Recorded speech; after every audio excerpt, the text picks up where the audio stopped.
आपका भी नाम है, इनका नाम माने नहीं, नेता प्रतिपक्ष को तो मैंने सबसे पहले ही बुलवाया था। अगर आप बोलना चाहें तो हाँ बोलेंगे। तो आप 3 लोगों का नाम है। माननीय नेता प्रतिपक्ष का वर्मा जी आपका और अतुल जी का 3 लोगों का नाम है। तो 2 मिनट माननीय नेता प्रतिपक्ष प्लीज।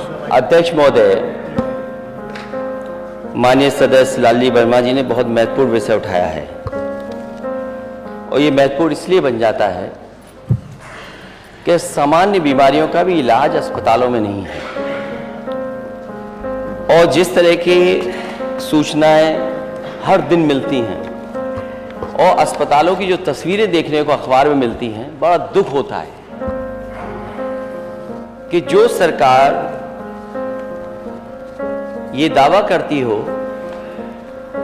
कि डबल इंजन की सरकार है और सब व्यवस्थाएं पहले से बेहतर हो गई हैं और केवल लखनऊ नहीं, दिल्ली और बड़े बड़े महानगरों में भी ये बड़े बड़े प्रचार के होर्डिंग लगे हैं कि इतने हमने मेडिकल कॉलेज बना दिए हैं।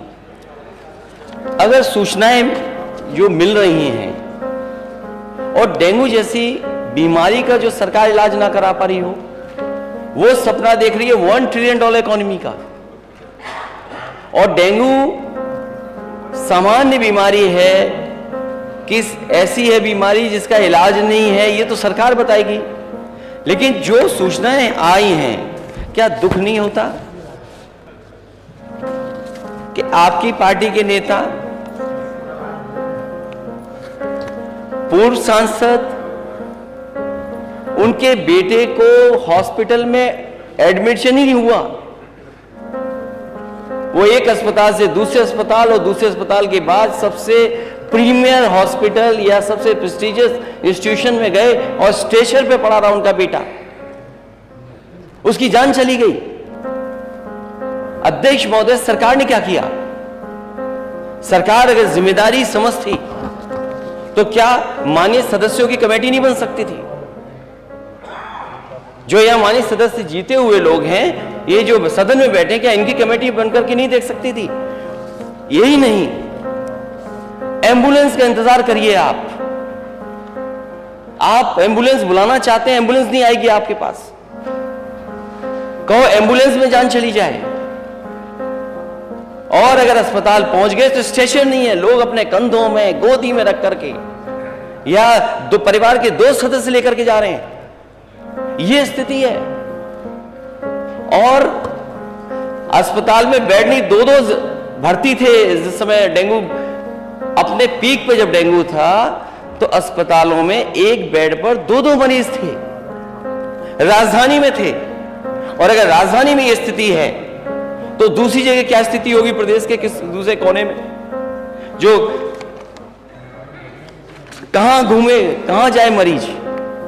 सरकार बताए कि अगर डेंगू है तो सरकारी अस्पताल में इलाज क्यों नहीं मिला, और सरकारी अस्पताल से अगर वो प्राइवेट हॉस्पिटल में चला गया तो अनाप शनाप पैसे लेना, कोड में दवा दे देना, उसका लाखों खर्च करा देना, उसके बाद भी नहीं जान बच रही है। और ये केवल एक जगह की सूचना नहीं है, पूरे प्रदेश में माननीय सदस्य यहां बैठे होंगे, उनके पास सूचियां हैं उनके क्षेत्रों की कि किन लोगों की डेंगू बीमारी से जान गई है। अभी माननीय सदस्य ने ठीक कहा कि जिसकी जान गई है लापरवाही की वजह से, यह अस्पताल पहुंच गया, इलाज नहीं मिला, कम से कम सरकार आ गया उनके परिवार की मदद करे, 10 लाख रुपए दे। आपको बहुत चिंता हो जाती है अगर कोई बात कह दी जाती है आपको। आप इतने वर्षों से मंत्री हैं, कोई अस्पताल नहीं छोड़ा जाना गए हों, हर जगह छापा मारेंगे जाकर के। मुझे याद है मैंने पिछले सदन में भी कहा था, जहां सूचना दे दी कि यह स्थिति है सीएससी की, 2 घंटे में सफाई करा दी। हम ही अगर सूचना दें, हमारी जिम्मेदारी बनती है सूचना देने की, लेकिन आप क्या कर रहे हैं? छापा मार करके आप जाकर के क्या कर रहे हैं? किस अस्पताल में पर्याप्त इलाज मिल रहा है? और राजधानी में सबसे ज्यादा लोग आ रहे हैं और महानगरों में सबसे ज्यादा लोग आ रहे हैं, क्योंकि पूरी स्वास्थ्य व्यवस्था छोटे जिलों में खत्म हो गई है। आप यहां का पीजीआई उठा लीजिए, आप लोहिया इंस्टीट्यूट उठा लीजिए, बलरामपुर हॉस्पिटल उठा लीजिए, सिविल हॉस्पिटल उठा लीजिए, और इसके साथ साथ जो प्राइवेट संस्थान हैं जब सरकारी अस्पताल में इलाज नहीं है तो मजबूरी में गरीब प्राइवेट में जा रहा है, और प्राइवेट में जाकर के उसके साथ लूट हो रही है। इतनी लूट स्वास्थ्य विभाग के नाकामी की वजह से कभी गरीबों की नहीं हुई जो इस सरकार में हो रही है। चलिए, होगी बात। आ गया विषय, सूची तो पढ़ लेने दीजिए अध्यक्ष महोदय। तो दे दीजिए। कोई अस्पताल बचा हो जहां जाने न जा गई हो। मैं जानता हूं जब स्वास्थ्य मंत्री जी खड़े होंगे तो क्या बोलेंगे, क्योंकि आपने अपना दिखा दिया। अभी बिजली मंत्री जी से सवाल था, आप बिजली मंत्री को भूल करके आप अपने स्वास्थ्य की बात करते, लेकिन बिजली मंत्री जी के बारे में बोल रहे थे आप। ये लंबी सूची है। मैं तो माननीय सदस्यों से कहूंगा कि अपनी अपनी सूची मुझे दें, जिससे हम आपके माध्यम से सरकार तक पहुंचा दें जिन लोगों की जान गई है।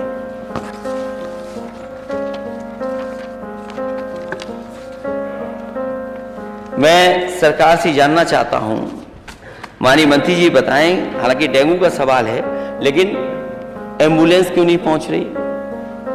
अस्पताल में पहुंच जाए तो स्टेशन नहीं मिल रही, एडमिट हो जाए जैसे तैसे कई चक्कर काट करके जांचें करा करके तो बिस्तर नहीं मिल रहा, बिस्तर पे इलाज कराना पड़ रहा है उसको, डबल एक ही बिस्तर पे 2 लोगों को।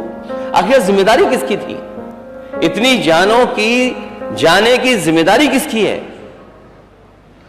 कम से कम सरकार बताए कि स्वास्थ्य व्यवस्था बेहतर होगी कि नहीं होगी। मेडिकल कॉलेजेस ठप है, जो तस्वीर दिखा रहे हैं कि मेडिकल कॉलेज में ये हो रहा, लेकिन जो पर्याप्त मानक के हिसाब से जो चीजें होनी चाहिए वो कहीं नहीं है।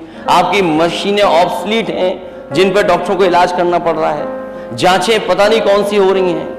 अगर प्राइवेट हॉस्पिटल में चले गए, नर्सिंग होम में चले गए तो कोड से दवा दी जा रही है। वो कोड क्या है? अगर माननीय मंत्री जी चाहेंगे तो वो कोड भी दे देंगे, उनका पर्चा। और कम से कम एक जहां से सबसे ज्यादा सूचना आई है कि यहां पर सबसे ज्यादा जान गई है, माननीय सदस्यों की कमेटी बने, जाकर के देखें आखिरकार कारण क्या था और मरने वालों की मदद सरकार करेगी कि नहीं करेगी। धन्यवाद। नहीं, आपका अगर कोई विषय, क्योंकि आपका नाम है, अगर कोई विषय ना आया हो तो उसके ऊपर आप बोलिए, हैं?